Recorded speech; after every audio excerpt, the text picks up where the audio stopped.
પોલીસે 6 મહિનાથી ટાઇફોઇડ થઈ ગયો છે. ડોક્ટરે એમ કીધું કે ટાઇફોઇડનું કારણ પીવાનું પાણી છે ને ઈ હોસ્ટેલનું પાણી છે. દર મહિને 5-5 હજારની દવા કરે છે.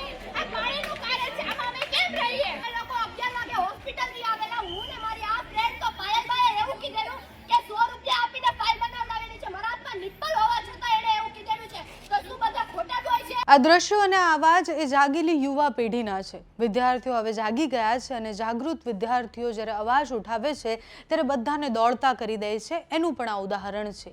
એક હોસ્ટેલમાં ખરાબ ખાવાનાને લઈને એટલે ખાવાનામાં જીવડા છે અને બધાને લઈને વિરોધની શરૂઆત થાય છે અને રાતોરાત આખું તંત્ર જે છે એ ભાગતું થઈ જાય છે.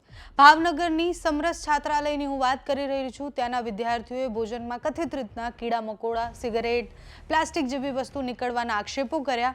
બીજી બાજુ ગંદા વાસણો, પાણીની તંગી, સુરક્ષાના પ્રશ્ન પણ ઉઠ્યા. માનસિક ત્રાસ આપવામાં આવે છે એવા આક્ષેપો પણ કરવામાં આવ્યા. વિદ્યાર્થીઓએ જ્યારે આક્ષેપો કર્યા, પહેલા સમજાવવાનો પ્રયત્ન કર્યો, વાત પોતાની રજૂ કરવાનો પ્રયત્ન કર્યો, પણ હોસ્ટેલ તરફથી, છાત્રાલય તરફથી કોઈ જ ધ્યાન ન દેવામાં આવ્યું અને રાતોરાત વિદ્યાર્થીઓ ધરણા પર બેસી ગયા અને પછી અવાજ એ વધારે ઉગ્ર બન્યો. મોડી રાત્રે એસડીએમ, મામલતદાર સહિતના અધિકારીઓ એ હોસ્ટેલમાં પહોંચ્યા અને પછી ત્યાં દોડતા થઈ ગયા, કારણ કે વિદ્યાર્થીઓનો અવાજ જે છે એ દબાવવાનો કે પછી એને રોકવાનો કોઈ પ્રયત્ન ન થઈ શક્યો.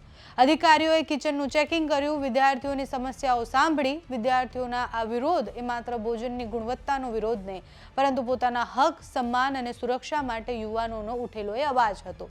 જ્યારે બુલંદીથી અવાજ ઉઠે છે ત્યારે સંભળાય જ છે અને એનું આ એક બીજું ઉદાહરણ છે. છેલ્લા 4 થી 5 મહિનાથી ભોજનમાં જીવજંતુઓ, કીડા, સિગરેટ ને બધી વસ્તુઓ નીકળતી હતી. એ વિદ્યાર્થીઓ સતત પોતાની વાત રજૂ કરતા હતા, સતત કહેતા હતા કે આ થઈ રહ્યું છે.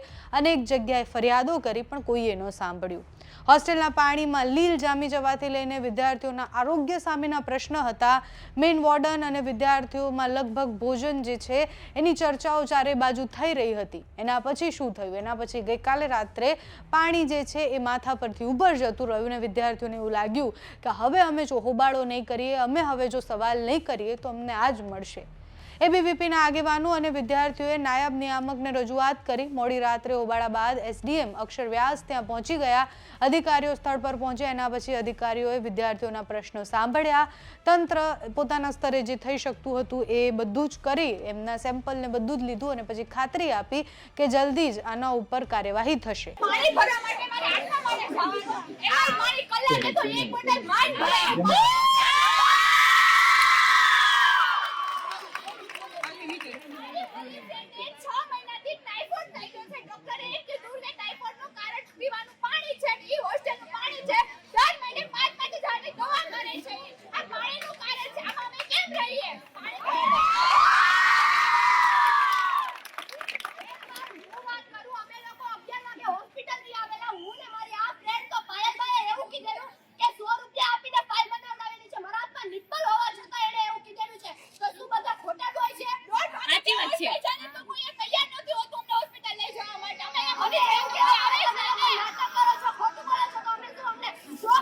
એટલે તમે વિચારો કે યુવાનો હવે માત્ર ફરિયાદ નથી કરતા, હવે યુવાનો પ્રશ્ન કરે છે, જવાબ માંગે છે, પોતાના હક માટે અવાજ ઉઠાવે છે. જાગૃતિ એક એવી વસ્તુ છે કે એ આગની જેમ ફેલાતી હોય છે. એટલે આજે તમે જુઓ કે ચારે બાજુ, દેશમાં ચારે બાજુ જોવો, એ રાંચી હોય, જંતર મંતરમાં થયેલી વાત હોય કે પછી અત્યારે આ હોસ્ટેલની વાત કરી લો તમે. યુવાનો હવે પોતાના મુદ્દાઓને લઈને ક્લિયર હોય છે, પોતાના અવાજને એને ક્યાં ઉપાડવો છે અવાજ અને એને ક્યાં સુધી રજૂ કરવાનો છે એ બધાને લઈને ખૂબ ક્લિયર હોય છે. અને જ્યારે જ્યારે આ જાગૃતિ ફેલાય ત્યારે ત્યારે એક નવી શરૂઆત થતી હોય છે અને એવું જ આ દેખાયું, કારણ કે રાતોરાત અધિકારીઓ દોડતા થઈ ગયા યુવાનોના અવાજના કારણે.